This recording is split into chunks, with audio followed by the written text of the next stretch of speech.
Good evening. I'm Judy Woodruff. On the NewsHour tonight, a protracted war. 3 weeks into Russia's invasion, the push to capture major Ukrainian cities stalls. But the civilian cost grows more pronounced amid indiscriminate shelling. Then, fighting COVID. Dr. Anthony Fauci weighs in on pandemic funding and whether a recent uptick in COVID cases globally due to a new subvariant could be a harbinger for the U.S.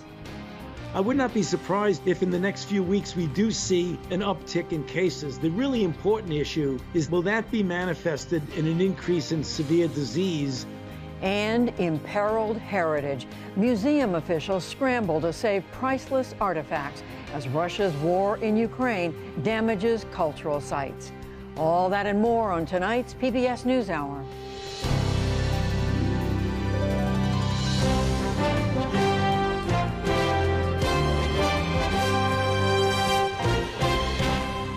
Major funding for the PBS NewsHour has been provided by Fidelity dedicated advisors are here to help you create a wealth plan.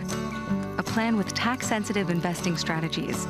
Planning focused on tomorrow, while you focus on today. That's the planning effect from Fidelity.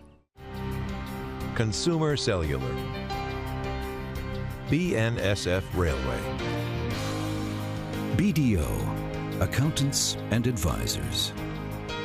the Kendeda Fund, committed to advancing restorative justice and meaningful work through investments in transformative leaders and ideas. More at KendedaFund.org.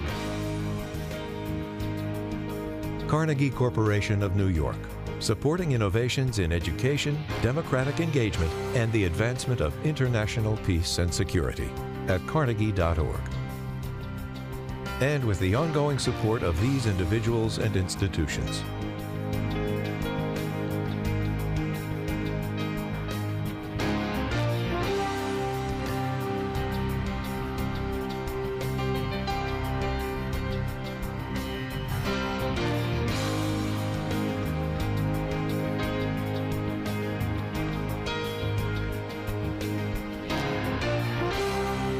This program was made possible by the Corporation for Public Broadcasting and by contributions to your PBS station from viewers like you. Thank you. Some survivors began to emerge from the rubble of a theater that Russians destroyed yesterday in the besieged city of Mariupol. They had sought shelter there from relentless Russian attacks. Ukrainian resistance continues, and more than 3 million Ukrainians have now fled their country. Many more have left their homes, but are still within Ukraine trying to find safety. Amid the ongoing carnage, the family of an American citizen who was killed by Russian fire yesterday north of Kyiv. Jim Hill, a Minnesota native, had gone with his partner to a hospital where she'd been receiving medical treatment. He was the second American killed in the war. We begin our coverage again tonight with Jane Ferguson reporting from Kyiv. It was meant to be easy and fast. Vladimir Putin thought his army would sweep across this countryside from the Russian border to the east and into the nearby Ukrainian capital, Kyiv. Instead, against the odds, these soldiers dug in and fought them to a standstill. Soldiers like Arthur from the 72nd Brigade northeast of Kyiv. The Ukrainian military is outgunned. How is it that you're holding them off? With all we have, we get the supplies. So we are ready to stop them with all of what Ukraine has produced, with what we have, with what our partners gave us, thankfully. So now with javelins and so on, it's much easier to stop combat vehicles and tanks. Those javelins, he mentions, are American-made anti-tank missiles. The Javelin and others like it, such as Stinger missiles, MANPADS, and the British NLAW, have become a vital piece of military aid sent to the Ukrainian army. They have destroyed Russian tanks, jets, and helicopters. On Wednesday, the Biden White House announced it would send even more of them to the Ukrainian army as part of a wider aid package. More tools to fight Russian aggression. The only problem is airplanes. So yesterday, one such rocket landed this field, and we had nothing to stop it. So we are ready to fight tanks, artillery, soldiers, whatever they bring here, we can bring it back. But as for aircraft, it's much harder. Ukrainian President Volodymyr Zelensky has begged NATO to enforce a no-fly zone across their skies. That is unlikely to happen, given the risk of a dangerous escalation between NATO and Russia. We travel to the front line northeast of Kyiv, to where the 72nd Brigade is holding the Russians off. This village is the last one at the front line controlled by Ukrainians. The next one contested. The one after that, Russian controlled. You can see in the distance here the smoke from artillery fire there. So this is Ukrainian territory and that is Russian territory. But it's important to remember this war is about a lot more than that. This is where democracy ends, and over there is where autocracy starts. We are not fighting just random occupants. We are defending our independence, our ideas, our will for freedom, our difference as for Russians, because we want to be independent. We want to be with the Western world. How long do you think you can hold out here? I think we have no chance. We have nothing but to win. So we will fight till the end. It's our land, it's our villages, it's our people.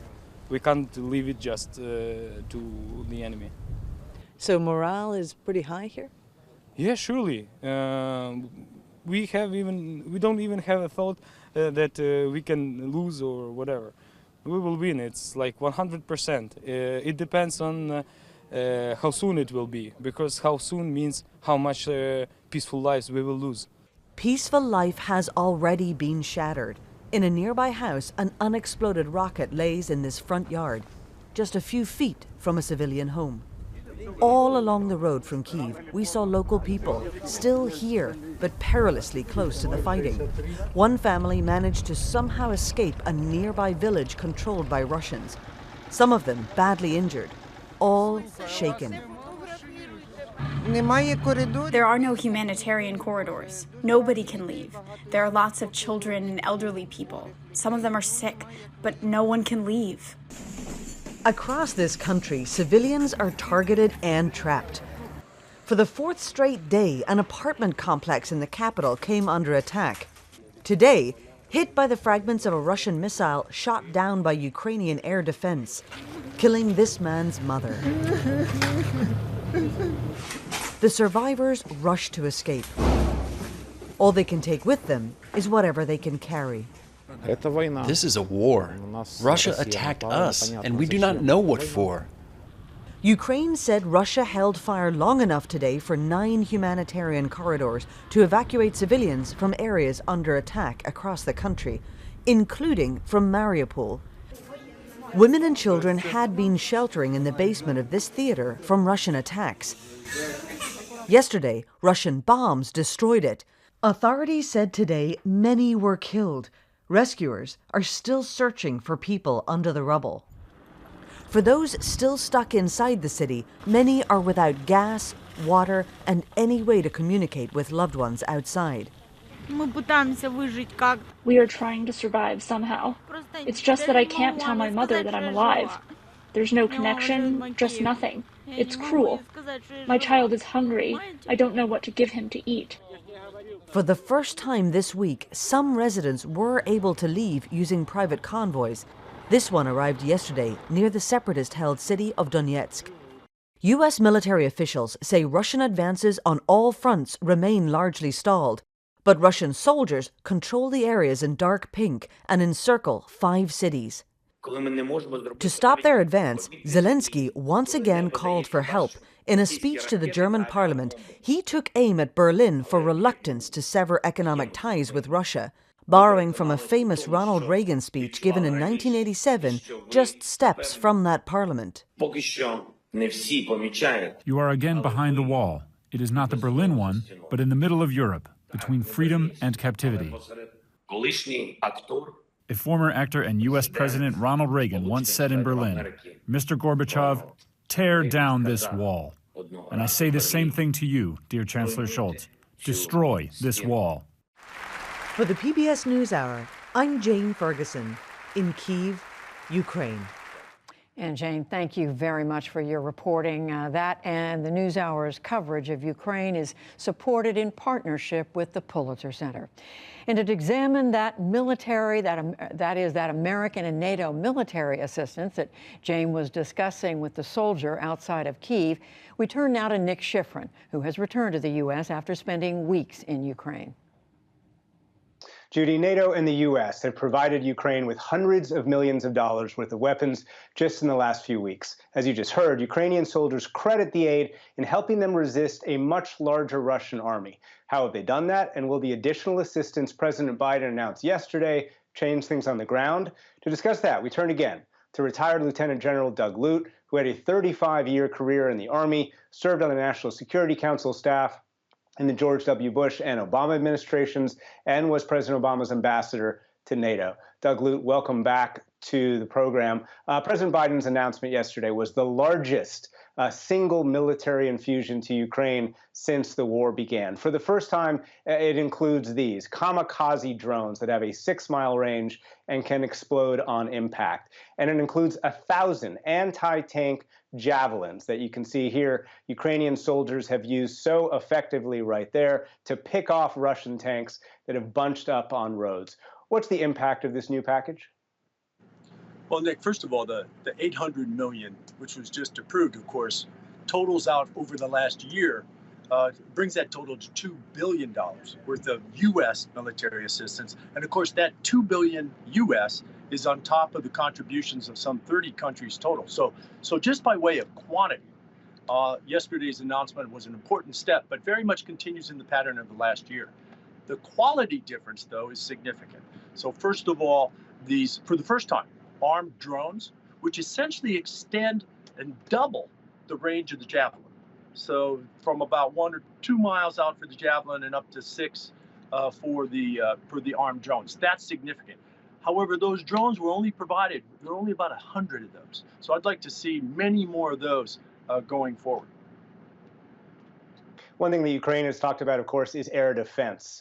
They want a no-fly zone. That's not going to happen, but the U.S. is providing more air defenses, including Stingers, which we've seen, again, Ukraine use so effectively like this. That is a helicopter being hit by a Stinger. Stingers can hit helicopters and even low-flying jets. And U.S. officials tell me they're trying to facilitate more advanced air defense systems, including systems that were originally created by the Soviet Union, known as SA-8s, and the more advanced S-300s. Why is that so important? Well, this is the way to impose a no-fly zone, but imposing it from the ground as opposed to trying to control it from the air with NATO aircraft. And the Ukrainians have some systems now. You mentioned the Stinger. Yesterday's package announced by the president included hundreds of more Stinger missiles. That's great. But as you say, these are relatively short range. The good news is that among our 30 NATO allies, there are some allies who still have Soviet vintage equipment with which the Ukrainians are very familiar. So no training required. They know how to maintain these systems and so forth. So now the path forward is to get these Soviet vintage air defense systems from U.S. allies into the hands of the Ukrainians, and then backfill the allied systems with more modern systems. So this is really a two-edge advantage for us. We get the right systems into the hands of the Ukrainians, and we up-arm our own allies. And those systems should allow Ukraine to at least target, if not hit, Russian missiles and perhaps jets flying at a higher elevation. But we've seen another tactic, of course, in the last few days, last week or so, Russian troops moving around less, in part because of these American and NATO weapons, and using artillery more to unfortunately great effect. You can see the worst effects of that kind of artillery in Mariupol. It's scorched earth, clearly targeting civilian neighborhoods in an indiscriminate way. Now, the U.S. has sent some artillery rounds to Ukraine, but can the U.S. NATO weapons that they've provided to Ukraine really stop this Russian artillery? The way to attack these Russian artillery systems, and I think What you see there in Mariupol, by the way, is just a prototype. It's an early example of the Russian campaign plan to besiege the larger Ukrainian cities, so Kyiv and Kharkiv in the east. But the way to attack this siege campaign is by way of attacking its supply lines. And here the systems that the U.S. is providing now to the Ukrainians, to include the additional systems announced yesterday, are effective ways to get at the supply lines. The supply lines run out of Belarus and out of Russia itself. They're long, they're vulnerable, they're not well guarded, they're largely road-bound, and the Javelins and the Stingers are perfect systems to take the fight to those supply lines.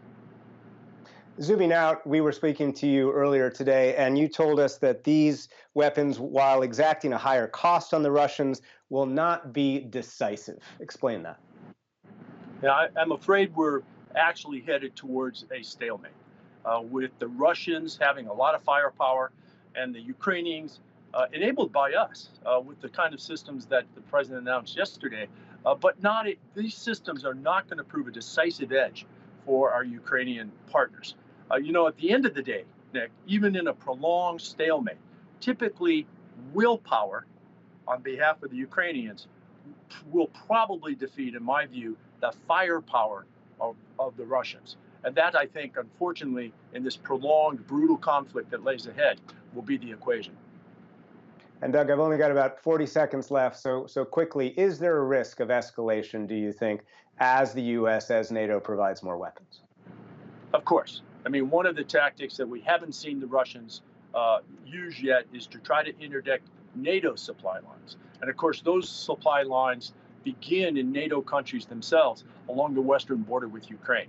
So if Russia were to try to assemble an interdiction campaign, that moves that campaign much closer to NATO borders. And that's one risk of escalation. Doug Lute, appreciate it as always. Thanks very much. Thanks, Nick.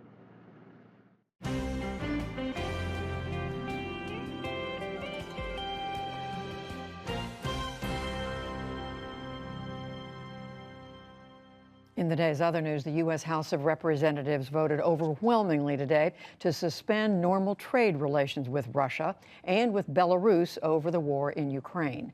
The vote was 424 in favor, with 8 Republicans voting no. This helped set the stage for President Biden to enact higher tariffs on Russian imports. The measure now heads to the Senate for final passage.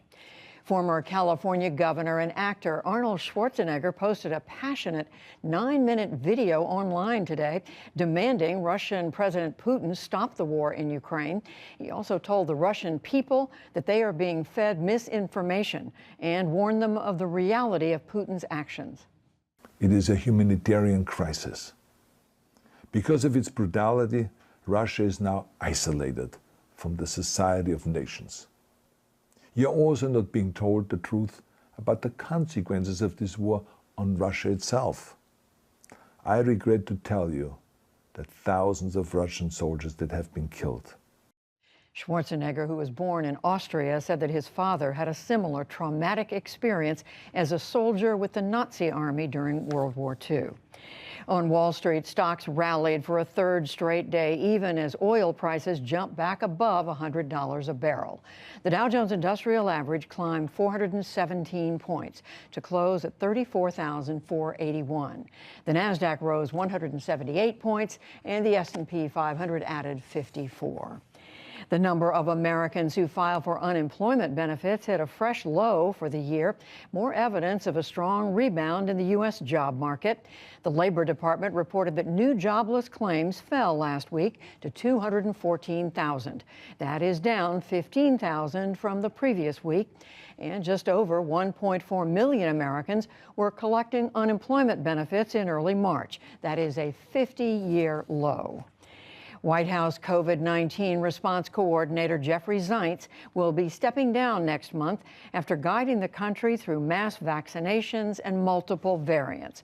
President Biden tapped Dr. Ashish Jha, who leads Brown University's School of Public Health, to succeed him. White House Press Secretary Jen Psaki said it's a good time to make that transition.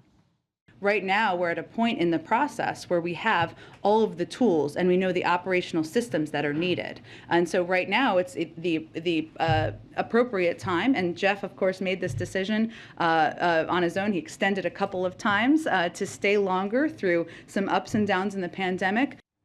We'll talk to one of the president's other top COVID advisors, Dr. Anthony Fauci, right after the news summary. A cleanup effort is underway in northeastern Japan a day after a 7.4 magnitude earthquake struck off the coast of Fukushima, killing 4 people. Power was restored today to most of the 2 million people who lost electricity. Some residents woke this morning to collapsed roofs and smashed furniture. Officials also reported disruptions to transport. The Tohoku Shinkansen bullet train was derailed between the Shiroishi-Zao station and the Fukushima station, but there were no injuries and all passengers have been rescued. The same area suffered a deadly quake and tsunami 11 years ago, which killed around 18,000 people and caused a nuclear reactor meltdown. Back in this country, the National Transportation Safety Board says that a 13-year-old boy was behind the wheel of a pickup truck that hit a van in West Texas Tuesday night. 9 people died, including 6 University of the Southwest students and their golf coach and the underage driver. Investigators said the truck was driving on a spare tire that blew out before the crash. A new study has found that drivers of large trucks and SUVs are more likely to hit pedestrians while making turns than cars. That is according to findings from the Insurance Institute for Highway Safety. Pedestrian deaths were up 4% between 2019 and 2020. Researchers say the increased popularity of larger vehicles might have factored in to the rising number of deaths. New data out today from the U.S. Census Bureau showed Americans earned more and had more education in the second half of the last decade. Median annual household income rose from $54,000 to about $65,000 from 2016 to 2020. During that time, the poverty rate also dropped from 15.5% to 12.8%. And a third of Americans over age 25 had a bachelor's degree or higher. And average long-term U.S. mortgage rates have topped 4% for the first time since May of 2019. Mortgage buyer Freddie Mac reported the rise today, a stark contrast to last year's record low mortgage rates of under 3%. Home buyers are already facing soaring home prices amid record high inflation. Still to come on the NewsHour, rising rents squeeze Americans across the country. 2 sisters combat systemic racism and lack of access in health care. Russia's invasion damages many of Ukraine's priceless cultural sites, plus much more. This is the PBS NewsHour from WETA Studios in Washington and in the West from the Walter Cronkite School of Journalism at Arizona State University. To many Americans, this feels like one of the better moments of the pandemic. The number of new cases, hospitalizations, and deaths are all down substantially. And just about everywhere, restrictions have been loosened and masking is optional. But the U.S. is still losing more than 1,000 people a day on average to the virus, 1,000 plus. And as cases are seen rising in Europe and other countries, some experts wonder if there will be a surge here in just a few weeks. I spoke about all of this a short time ago with Dr. Anthony Fauci, the president's chief medical advisor. Dr. Fauci, thank you very much for joining us. First question, where is the United States with regard to COVID? We know cases are rising in Europe, in China, even reports in New York City. Are we in for another wave? Well, we can't predict definitively about that, Judy, but one thing is for sure that we're still, as a country, going in the right direction with regard to the downward trajectory of cases, hospitalizations, and deaths.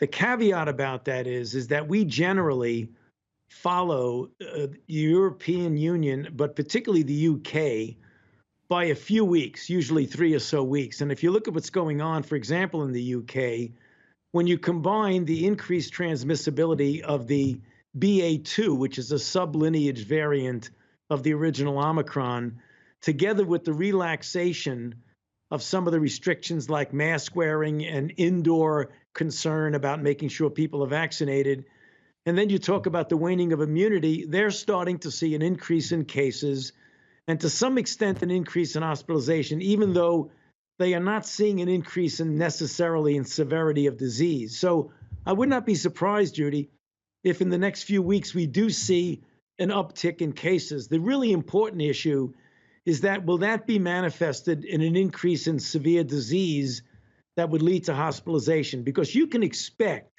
that when you open up, as we're doing with pulling back on the masking indoors, that you're going to see an increase in cases. Hopefully, that the degree of vaccination immunity and immunity associated with prior infection will protect us from getting any severity of disease of any significance. But we'll have to remain and wait and see. Remember, the CDC said that pulling back on the metrics and letting there be more openness with regard to masking, we need to be ready, if necessary, to pivot back and maybe pull in a little bit more of the masking if, in fact, we start getting a surge. But that really is unpredictable right now. That's exactly what I want to ask you about, because if this is coming, it comes at a time when states have relaxed their rules and regulations. Even at the federal level, there's been some relaxation. It just seems to be happening at the wrong time. Or is it just here we go again? We'll never see the end of this. Well, I hope it's not going to be. I don't think it will be here we go again. We're never going to see the end. Hopefully, as we get more people vaccinated and boosted. I mean, we have a ways to go, Judy. We have, still only about 67% or so of the total population vaccinated and about 70% or so of the adults vaccinated. We only have 50% of the people who are eligible to be boosted have gotten boosted. So there are still things that we can do to mitigate what might be another blip, if not maybe a blip, then maybe even a mini surge, as we have more and more situations where we're pulling back on masking. So we want to keep going in the right direction, but there are things that we can do that can safeguard us more.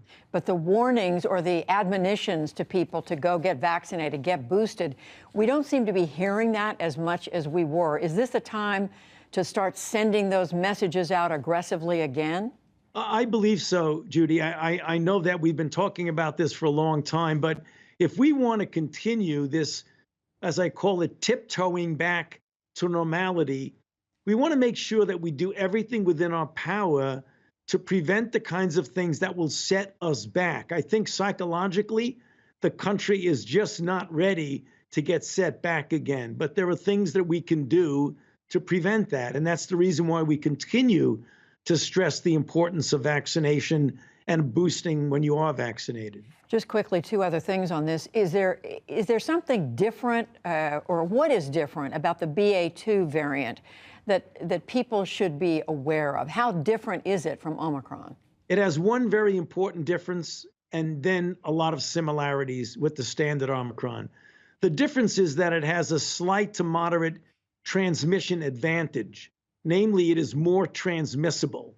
The thing about it that's the same, it doesn't appear to be any more severe, and it doesn't seem to evade immune responses, either induced by the vaccine or by prior infection. So the one critical difference is that increased transmissibility fitness. And the other quick question, Dr. Fauci, is we did hear from Pfizer this week that they're looking to get emergency authorization for a second booster shot for individuals who are 65 or over. Is your thinking that that's something people should be prepared for? I think that's certainly conceivable, much more so among the elderly than I think the general population. The most important thing that we need to do, that we always do, is look at the data. And in order for that to be authorized on an emergency basis for anyone, the FDA would have to carefully examine the data and take a look at, is the risk benefit in the favor of the benefit of doing that? But Judy, I would not be surprised that at least among some set of people, particularly the elderly, that within a reasonable period of time, can't tell exactly when, we will need to boost those people.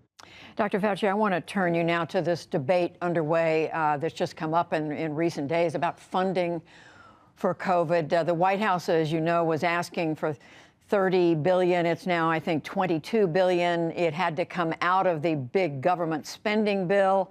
Now there's a frantic effort to get it passed, but it's met with oppositions. Republicans are saying, you've already spent $6 trillion on COVID.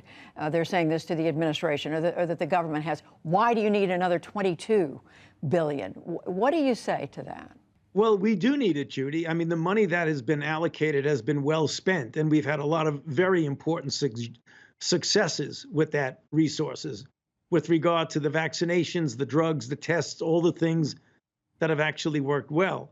But we are running out of money. This is not make believe. I mean, when we look at the things that we've already started that we need to complete, the talk about whether or not we'll need a boost and what kind of boost. What about the issue of pan-coronavirus vaccines that will protect us from what might be the next iteration? So this is reality.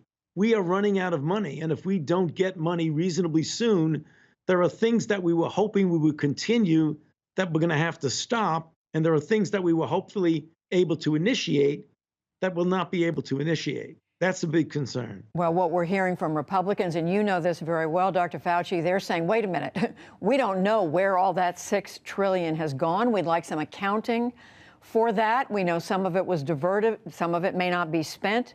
Is that a reasonable request for Congress to be making right now before they appropriate more money? Well, I mean, accountability is always important, but there is accountability there. And that's the point that's being made, that we have accountability. But right now, we really do need the money, because within a couple of months, there are going to be things that are going to have to stop. But we're all in favor of accountability. No one is going to argue about that. The other point that some progressive Democrats were making, and this ended up being one of the reasons the COVID money had to be pulled out of the big spending bill, is they're saying, oh, wait a minute, we don't want to see this money taken from states that were going to be able to do their own version of pandemic spending. Is that something that frankly, there should have been more flexibility on? Well, I don't think I could comment on that. There was a lot of negotiations back and forth between the governors and the Congress about, I believe it was about $15 billion that was in there that was coming out of the states. And there was back and forth about whether or not that was appropriate and what the result of that would be. But I don't think I'm in a position to comment on that. You were in a meeting at the House, the Congress this morning. Speaker Pelosi was there. Our understanding is it's been reported that she apologized to you and others from the administration for even having to come over to Congress to ask for the money? Well, yeah, I mean, whoever told you that's a fact. She was concerned. I mean, she is very concerned about making sure that we get what we need to continue this effort. And what she said to me and to Secretary Becerra is that she was sorry that we had to come down there to plead the case. But I mean, I was perfectly happy to do that because I was telling the truth that we do need the money. It's not made up. We do need that money. And Americans who are listening to this, Dr. Fauci, what is at stake if this money is not appropriate, not passed, not appropriated? Well, when you talk about the things that we are purchasing and continue to need, more vaccine doses, drugs, monoclonal antibodies, these are all things that are in contractual relationships that if you don't put the money up, you're not going to get the product. So we've done very well by having very important and successful interventions. We're going to have to stop purchasing them. Then there's the clinical trials that my group is doing from my institute, a continuation of the phase 3 trials, the beginning of trials to determine what the best boost is. Is it an Omicron-specific boost, or is it an ancestral strain-specific boost? And to do a number of arms on a clinical trial so that when we do need boost, as you had mentioned a moment ago, what is the best boost to give? Those studies will stop if we don't get the money. Dr. Anthony Fauci, thank you for joining us today. We appreciate it. Thank you for having me, Judy.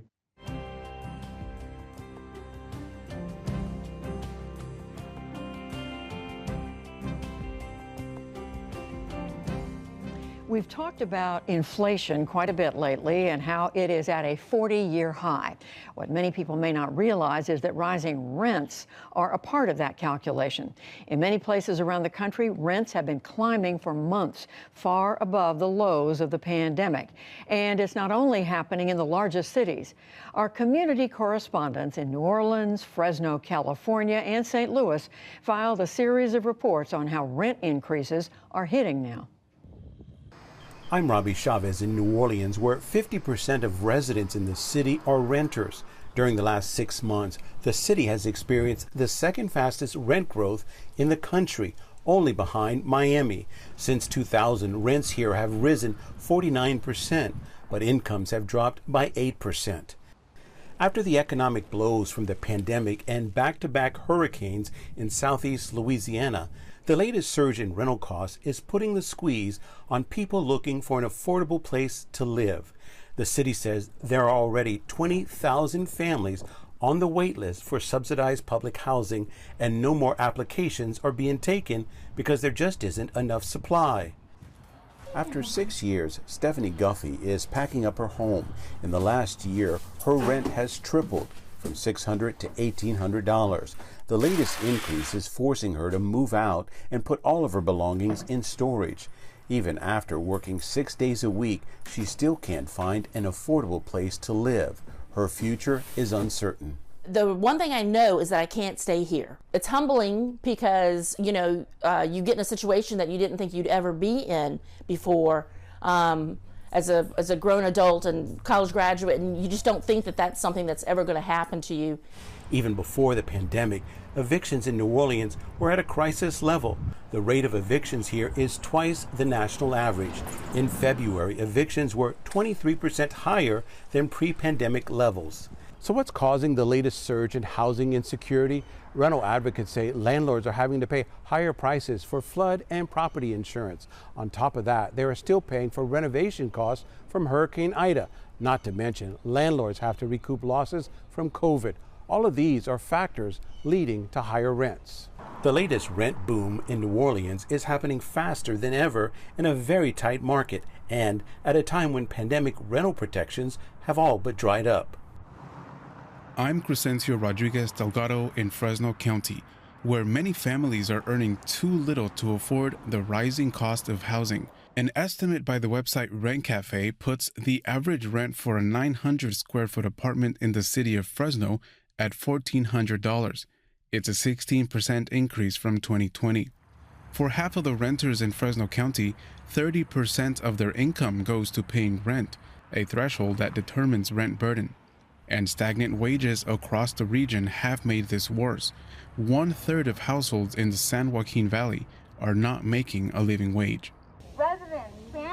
As Fresno emerges from the pandemic, attention has turned to how city policies can potentially help keep people housed. Studies show high rent prices in Fresno put families at greater risk of housing displacement. So now tenants and community advocates are urging city leaders to implement solutions like rent control and legal support for families facing eviction. That debate is likely to take place in the coming weeks as city leaders say they plan to address the issue. When you're used to paying maybe $850 for a house and next door a building, apartment complex is built and it's $1,650, it's like, what are you guys trying to do to us? It feels like they're trying to run out all the low-income people in Fresno, California. People are having to move out of state and out of city in order just to survive. This is Gabrielle Hayes in St. Louis, Missouri, where housing organizations say rent prices have risen in different zip codes, not just in the last few months, but over the course of recent years.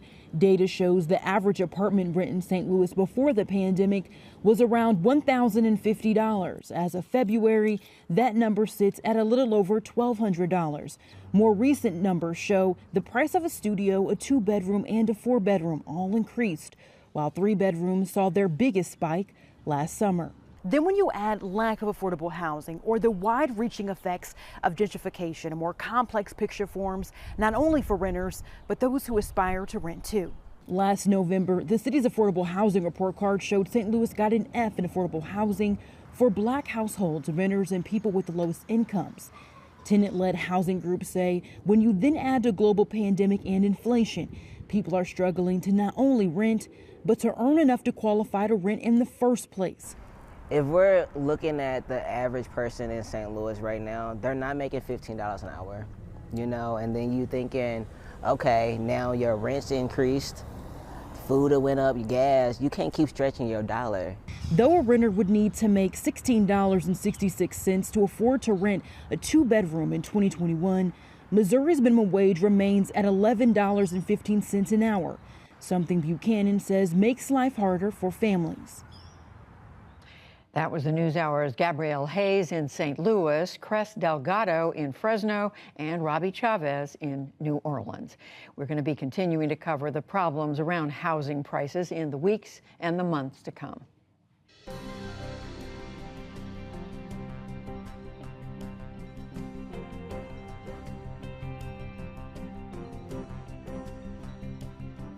March is Women's History Month, and to mark the occasion, Amna Nawaz introduces us to a pair of modern-day history makers, the Blackstock sisters. They are physicians who have dedicated themselves to working at the intersection of medicine, health equity, and systemic racism. This story is part of our ongoing series, Race Matters. So this is the neighborhood you grew up in? Yes, this is the only house we ever lived in.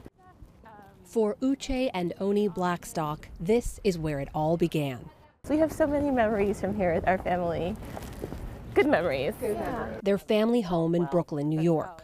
So it's this one right here, yeah. Right? Yeah, that's it. Exactly. There it is. Your folks bought this place right before you were born? I think for both of our parents, it was very important that we grew up in a house. And I would say it was a house of love. That love from Father Earl and Mother Dale came with high expectations and a sense of duty to those in need. Uche became an emergency room physician. Oni, a primary care physician specializing in HIV. Both doctors lived and saw firsthand the deep racial inequities in America's healthcare system. And both went on to found their own health equity firms to close those gaps. Gaps laid bare over the last 2 years as the pandemic tore through the Black and brown communities the sisters served. I'm scared. I'm scared that these communities are going to be absolutely ravaged and devastated by COVID-19. We need to do a much better job starting from kindergarten, from grade school, getting young Black children and other children of color really interested in medicine, and also providing them with the resources and support they need to get through, because it's such a long, it's a long journey, right? Everything that Oni is saying is essentially linked to systemic racism. I mean, I think that's the reason why we haven't seen an increase in the number of Black physicians, and why we continue to see such high Black maternal mortality rates and Black infant mortality rates, and Black men have the shortest life expectancy. We really have to have a more holistic approach to how we're addressing racial health inequities. We need not just us doing the work, we need everyone on board to doing the work. We need the resources and the time, and we know that also that it's a marathon and not a sprint. It's a marathon you guys are running together. Yes, definitely. Their roots, both in the neighborhood and in this work, run deep. A childhood spent poring over books with their mother at the Brooklyn Central Library and running by her side through Prospect Park. I ran my first race here when I was 6 years old with my mother, who she started running, I think, during medical school or residency. A Harvard-trained physician, Dr. Dale Gloria Blackstock paved the way for her daughters. She's a little Black girl who grew up in Brooklyn on public assistance, by a single mom. She was raised along with her 5 siblings, and I think the world probably didn't expect a lot from her, but she knew that she could accomplish a great deal, and nothing stopped her. She pushed her girls to push themselves. Violin lessons by the age of 3, trailing her to clinics and meetings. The 3 of them joined at the hip. The way that our mom raised us was that we would always be together. And so we grew up together, we played together, we went to school together, took violin lessons together, learned how to ride a bike together. We were inseparable for most of our lives. And it's almost like our mom sort of knew that she wouldn't be here for a long time, and so she left us with one another. Dale Blackstock was diagnosed with leukemia at 46. She died less than a year later. The girls were just 19, sophomores at Harvard. We found a letter that she wrote to us under her mattress. And in the letter, she says, take care of your dad, take care of each other, take care of your aunt and your uncles, and go on to medical school. Like, that was one thing. She was like, you are going to medical school. So, it was our dream, but I think it was also, her dream. Uche and Oni graduated from Harvard Medical School, just like their mom, and returned home to Brooklyn, just like their mom. She would say, look at my babies. I am so proud of them. And that's all I think ultimately we want to do. We want to make her proud. So I hope we are making her proud. Yeah, she'd be incredibly proud of us. She'd be incredibly proud. As a Black woman graduating medical school in 1976 and then stepping into this professional field, there were probably a lot of barriers she had to kick down to get where she got. And as you both followed in her footsteps, do you think all those barriers were gone for you coming up after her? I'm going to say that many more barriers should have fallen since our mom graduated from medical school. Only about 6% of physicians are Black, 3% are Black women. So we still are quite rare, and we have to think about why is that the case, right? When we know that we are very able and competent to do this work, and so it's a tremendous amount of work needs to be done. I think if our mother were still here, I think she would very much agree and still be working on all of the same efforts that we are. This is Cameron's Christmas gift. Now mothers themselves, Uche and Oni carry Dale's lessons and her sense of mission with them every day. We only had her for 19 years, but she was warm, she was affectionate, and she was loving, and she made us believe that we could do anything. When she died, I almost felt like I was floating and I didn't have any roots, because the person who had loved me, nourished me, supported me for all those years was no longer here. And it almost felt like that love had been lost. But now I realize it's very much still there. And when people meet us, they're meeting her. They're meeting all of the hard work that she put into us. For the PBS NewsHour in Brooklyn, New York, I'm Amna Nawaz.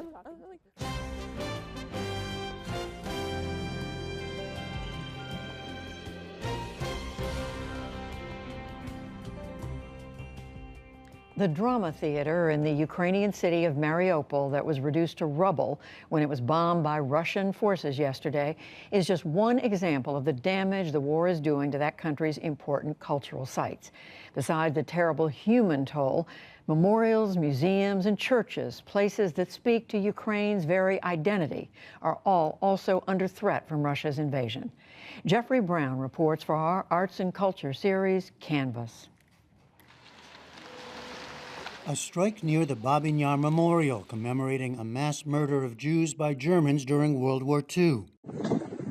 A fire at a beloved folk museum housing precious paintings. Shelling damaging a 16th century monastery and cave complex. Ihor Poshivailo, director of the new Maidan Museum in Kyiv, shown here in a model of its future hoped-for construction, says this is also a war on heritage. The heritage war for identity means that the target is not only territory or some military or civil objects. The target is our historical memory, our cultural traditions, our national and individual identity, our memory and identity as a nation. That heritage is seen throughout the country in these pre-war images. Ukraine is home to 7 UNESCO World Heritage Sites, including the 1,000-year-old St. Sophia Cathedral in Kyiv, often described as the spiritual home of the capital. And it has a wide range of old and new museums and cultural institutions. For a few centuries, when Ukraine was dominated by empires, Austro-Hungarian, Polish, Russian Empire, Soviet Empire, our culture lay dormant, imprisoned. And only since regaining our independence in 1991, Ukrainian culture survived its rebirth, revival. And today we are rediscovering our culture in many forms and ways.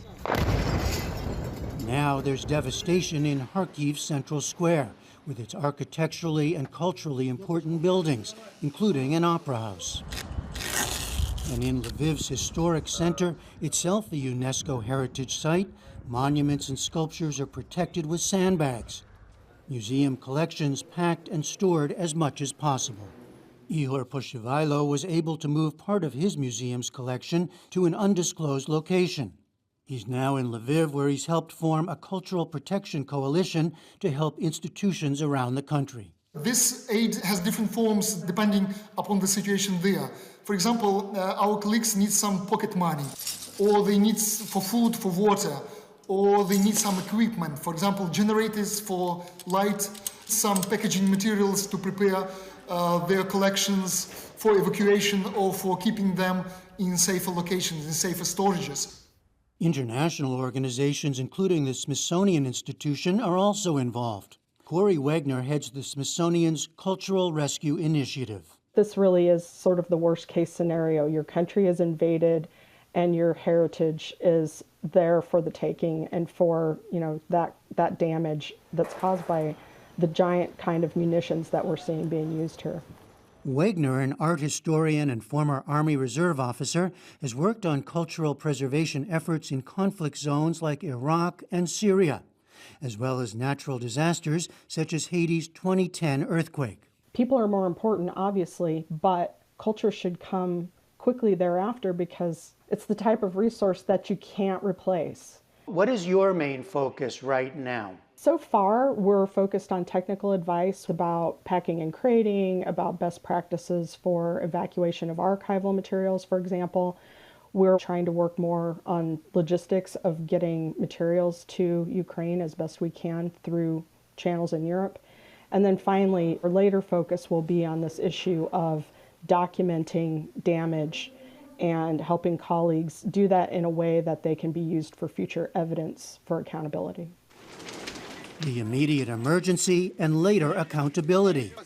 The latter means gathering evidence for possible war crimes violations under the 1954 Hague Convention for the protection of cultural property in armed conflict, to which both Russia and Ukraine are signatories. Some of the monitoring and documentation is occurring here at the Cultural Heritage Monitoring Lab at the Virginia Museum of Natural History. Director Hayden Bassett, an archaeologist, now uses remote sensing and satellites as eyes on the war in Ukraine. Our job, as we see it, is to minimize the time it takes from going from identification to response, because that's that window where cultural heritage is most vulnerable. Bassett showed us a database map of cultural sites. As you can see right here, the blue dots represent an individual cultural heritage site. Some 20,000 sites in all, using a broad definition of culture to include statues, libraries, churches, cemeteries, and much more. He then focused on the Ivankiv Museum, about 50 miles north of Kyiv. This is February 14th, 2022. And this is the museum here. As you can see, there's a lot of snow cover on the ground, but clearly identifiable that the museum is intact. The next image is from February 27th. In the center is that same building, minus the roof, and the interior of the building has clearly been destroyed. But I would like you to focus a little bit broader surrounding the building. And as you'll notice, there aren't any impacts immediately surrounding that building. The other structures, residential, are still intact. That could be evidence, he says, of direct targeting of the museum. In the meantime, work on the ground continues, ever more dangerous. Ihor Poshivailo says there's no choice. All our cultural heritage, all our collections, they help us not only to rediscover our past, but to strengthen our identity, to feel us as one nation with common past. This is very important to fight for our future. For the PBS NewsHour, I'm Jeffrey Brown. So many awful things coming from this war. And on the NewsHour Online, many Americans have seen the skyrocketing price of gasoline at the pump. We spoke with an oil expert today about what's behind these high prices, how long this may last, and what you can do to save some money. That's on our website at pbs.org/newshour. And that's the NewsHour for tonight. I'm Judy Woodruff. Join us online and again here tomorrow evening. For all of us at the PBS NewsHour, thank you. Please stay safe, and we'll see you soon. Major funding for the PBS NewsHour has been provided by The landscape has changed, and not for the last time. The rules of business are being reinvented with a more flexible workforce, by embracing innovation, by looking not only at current opportunities, but ahead to future ones. Resilience is the ability to pivot again and again for whatever happens next. People who know BDO. For 25 years, Consumer Cellular has been offering no-contract wireless plans designed to help people do more of what they like. Our U.S.-based customer service team can help find a plan that fits you. To learn more, visit consumercellular.tv. The Ford Foundation, working with visionaries on the front lines of social change worldwide. BNSF Railway.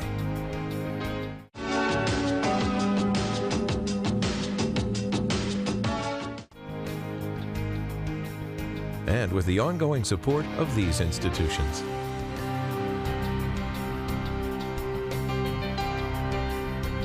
And friends of the NewsHour.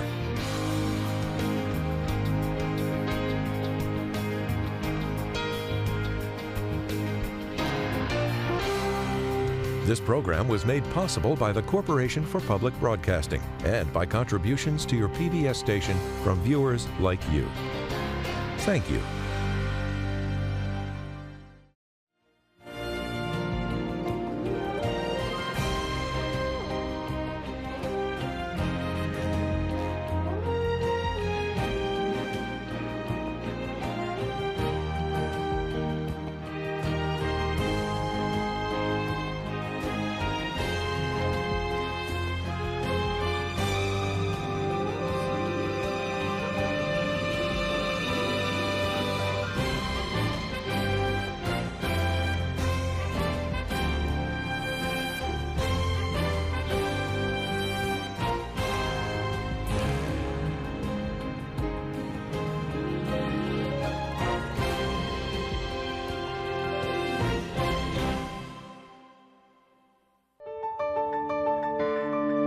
You're watching PBS.